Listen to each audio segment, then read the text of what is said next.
여러분들이 건전지를 사용할 때 가장 효율적으로 건전지를 사용하는 방법도 가장 오래 사용하는 방법입니다.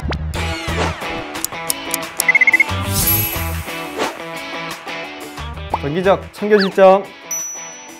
안녕하세요. 제로부터 시작하는 전기, 제로전기 신준영입니다. 이번 시간엔 전압에 대해서 알아볼 텐데요. 전압이란 무엇인지, 전압의 연결과 분배까지 차근차근 설명해 드릴 테니까 잘 따라와 주세요. 자, 우선 전기라는 거는 전자의 이동을 에너지로 활용하는 거였죠. 이 전자의 이동을 전류라고 했었고, 전류를 흐르게 하는 것이 이 전기적 압력이다 해서 전압이었습니다. 전압은 V로 표기를 하고 단위는 볼트입니다. 그리고 다른 말로 전위라고도 하니까 전압, 전위 같은 말이라는 거 확실히 인지를 해주세요. 여러분들 주변에서 볼 수 있는 이 전압을 가진 애들은 여러분들 손전등이나 장난감에 사용하는 그 건전지들이 전압을 가진 애들입니다. 이 건전지 내부를 보시면 툭 튀어나온 쪽에는 플러스 양성자들이 가득 모여있고 평평한 쪽에는 마이너스 전자들이 가득 모여있어요. 그러면 플러스 쪽에는 플러스 극성, 마이너스 쪽에는 마이너스 극성을 띠겠죠. 그래서 이 사이에 전자를 두게 되면 전자는 마이너스이기 때문에 마이너스에서 밀리고 플러스가 당겨서 마이너스에서 플러스로 전자가 이동하게 되는 겁니다. 그럼 이 전압원을 우리는 전구에 연결해서 전구에 빛을 내게 할 수 있겠죠. 이때 이 전구처럼 전기를 사용하는 애들은 전부 다 저항을 가지고 있어요. 오른쪽에 그려져 있는 요 지그재그 모양, 얘가 저항을 표기하는 그림입니다. 그러면 이때 전류를 흐르게 하는 건 전압이라는 애고, 저항은 전류가 흐르는 걸 방해하는 녀석이에요. 그래서 전류는 전압에 비례하고 저항에 반비례한다는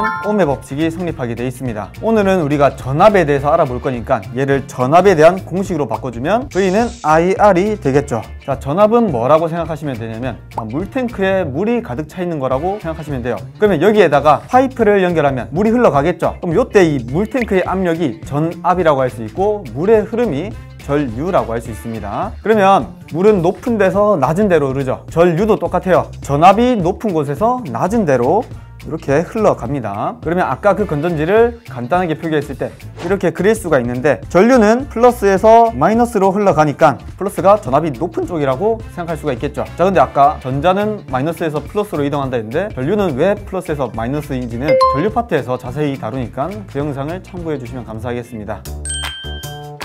자, 이제 전압원의 연결에 대해서 알아보겠습니다. 자, 우리가 건전지를 사용하다가 건전지 전압이 부족해요. 그러면 건전지를 새로 사야 되나요? 그럴 필요는 없고, 건전지를 직선적으로, 즉 직렬로 연결을 해주면은 이때 이 두 전압이 합쳐지면서 더 강한 전압을 사용할 수가 있습니다. 지금 그림에서 이 전압원들을 각각 V1, V2라고 했을 때 얘들이 가하는 전체 전압은 이 둘을 합친 V1 더하기 V2가 된다는 거죠. 자, 이건 이렇게 생각하시면 쉬워요. 자, 아까 전압을 물탱크로 생각하시면 된다 했죠. 그럼 전압을 직렬로 연결했다는 건 물탱크 위에 물탱크를 하나 더 쌓은 겁니다. 그러면 위에 있는 물탱크의 압력과 밑에 있는 물탱크의 압력이 합해져서 밑으로 내려가겠죠. 그래서 전압원을 직렬로 연결하면 전압이 더해진다가 되겠습니다.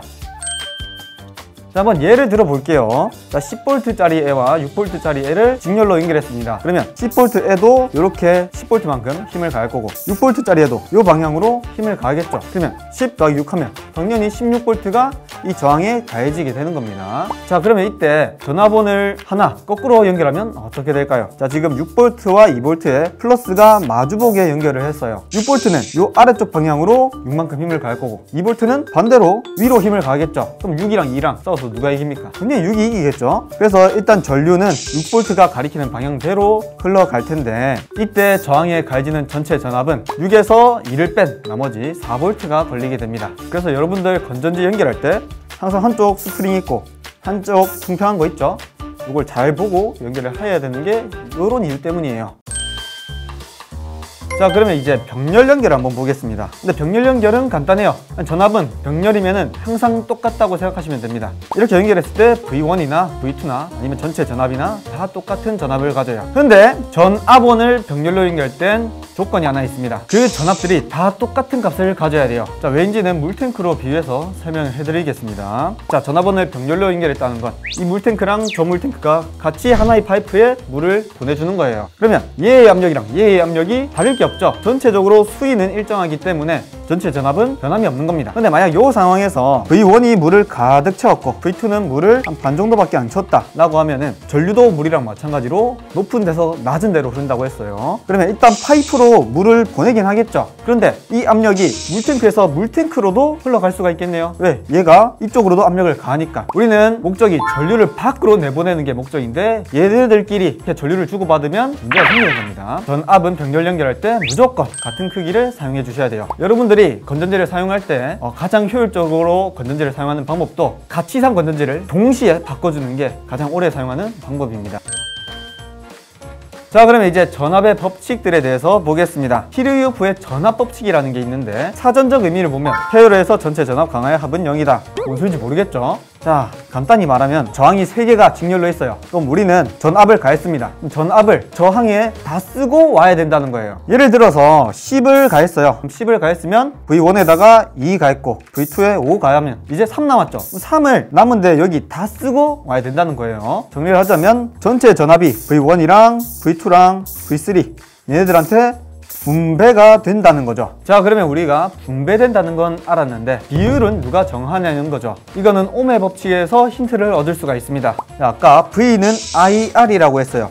여기서 일단 전류는 무시를 하고 저항만 볼게요. 저항이랑 전압은 어떤 관계입니까? 비례하는 관계라고 되어 있죠. 그래서 저항이 크면은 전압을 더 많이 가해줘야 되는 겁니다. 자, 간단하게 설명을 해볼게요. 자, 아까 직렬 회로를 이렇게 보기 좋게 일단 만들어 봤습니다. 그럼 여러분들 범죄도시 아시죠? 범죄도시는 마형사가 범죄자들을 때려잡는 영화예요. 그럼 그게 게임으로 나왔다고 볼게요. 여러분들이 마형사 캐릭터가 힙을 10만큼 가지고 있는데 레벨 2짜리 장이수가 있고 레벨 8짜리 장첸이 있습니다. 그러면 장이수한테 힘을 더 써야 될까요? 아니면 장첸한테 힘을 더 써야 될까요? 당연히 장첸이 더 세니까 얘한테 힘을 더 많이 가해야 되겠죠. 힘이 10만큼 있다고 했을 때 장이수한테는 2만큼만 가해주고 장첸한테는 8만큼 가해서 무찔러야 되는 거예요. 전압도 똑같습니다. 저항이 클 때는 전압을 더 많이 가해줘야 되는 거예요. 이걸 공식화한 게 바로 전압 분배 법칙입니다. 자, 공식이 되게 복잡해 보이지만 자, 간단히 생각을 해보면은 V1이라는 애는 일단 VT한테서 전압을 할당 받을 거죠. 그러면 얘가 가지고 있는 저항만큼 할당을 받겠죠. 그러면 일단 VT를 곱해주고 그리고 전체 중에서 전체 저항 R1 더하기 R2 중에서 R1만큼만 얘는 전압을 가져오는 거예요. V2도 마찬가지로 R2만큼만 전압을 가져옵니다. 자, 예를 들어서 자, R1이 저항이 2만큼 있고 R2 저항이 한 3만큼 있어요. 그럼 우리가 여기 5를 가했다고 봅시다. 그러면 R2가 저항이 더 세죠? 그럼 얘가 더 많이 할당을 받아야겠죠. 그 비율도 그대로 3만큼 할당을 해주고 V1은 나머지 2만큼 할당을 해주면 되는 겁니다. 그럼 한번 문제를 내볼게요. 자, 12옴과 6옴의 저항이 직렬로 있는 회로에서 9V를 가했습니다. 그러면 12옴에 걸리는 저항은 얼마일까요? 자, 아까 그 공식 그대로 대입해보면 됩니다. 일단은 9V한테서 할당을 받죠. 그럼 9 곱하기 얘는 전체 중에서 12옴만큼만 가져올 거예요. 그럼 전체가 12 더하기 6이죠. 그 중에서 12만큼 가져오면 이걸 계산했을 때 6V가 되겠죠. 그러면 V1은 일단 6V만큼 가져갔습니다. 여기서 추가로 알 수 있는 거는 9V에서 6V를 뺀 나머지 3V가 가해지겠다는 것까지 알 수가 있죠. 자, 그러면 이제 병렬 회로에서는 어떻게 되는지 보면 병렬에서는 전압이 무조건 똑같아요. 저항이 얼마가 차이가 나든 똑같이 100V가 걸립니다. 자, 물탱크로 예를 들면 전압이 하나밖에 없어요. 그럼 물탱크가 하나만 있는 거죠. 그리고 병렬 회로는 갈라져 있죠. 두 갈래의 파이프에 물을 공급하는 겁니다. 그러면 이때 물탱크의 수위는 변함이 없어요. 이때 달라지는 거는 양쪽으로 가는 물의 양, 즉 전류가 분배된다는 거죠. 그래서 한번 예를 들어 봤을 때 100옴짜리 저항이랑 1옴짜리 저항이 병렬로 연결되어 있으면 여기 10V를 가했어요. 그럼 100옴짜리에 뭔가 더 힘을 줘야 될 것 같지만 이때 100옴에 걸리는 전압이나 1옴에 걸리는 전압이나 둘 다 10V가 가해집니다. 이때 달라지는 건 전류라고 했어요. 정리를 하면은 직렬에서는 전압이 분배가 되지만 병렬에서는 전류가 분배되는 겁니다. 이 부분에 대해서는 전류 영상에서 자세히 다루도록 하겠습니다. 네, 그러면 오늘 전압이란 무엇인지 알아봤고 전압의 연결과 법칙에 대해서 자세히 알아봤습니다. 네, 그러면 저는 다음에 더 쉬운 영상으로 찾아오겠습니다. 그럼 안녕!